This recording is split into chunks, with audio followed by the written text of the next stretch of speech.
एक मिनट पहले रूल सुन लो। यार अब ये क्या है? नहीं पहले तू मुंह बना ले। मैं जा रही हूँ नीचे, मैं जा रही हूँ।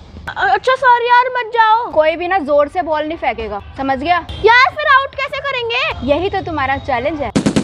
भाई बॉल है, पूरी बॉल है। हाँ तो तुझे नहीं पता बॉल है? अब तो आउट है। अरे पैर पे लगी है, आउट कैसे है? तो पैर बॉडी में नहीं आता क्या? घनी साइंस आ रही है तेरे को, कराऊं वो भी बॉडी पार्ट्स। अब क्या हुआ यार? यहाँ से ना ऊपर मत फेंकियो, कल मेरी किट्टी है, तेरे फेस पे नहीं लगनी चाहिए। फिर प्लास्टिक की बॉल ले आऊं? कैच कर, वो कैच है पूरी। मेरे पौधे।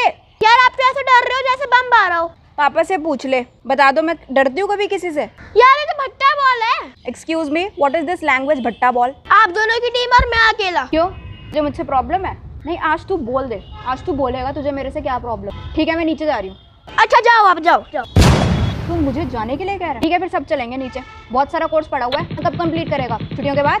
चल आजा नीचे फटाफट, सारा सामान ले आओ, विकेट विकेट जो भी है।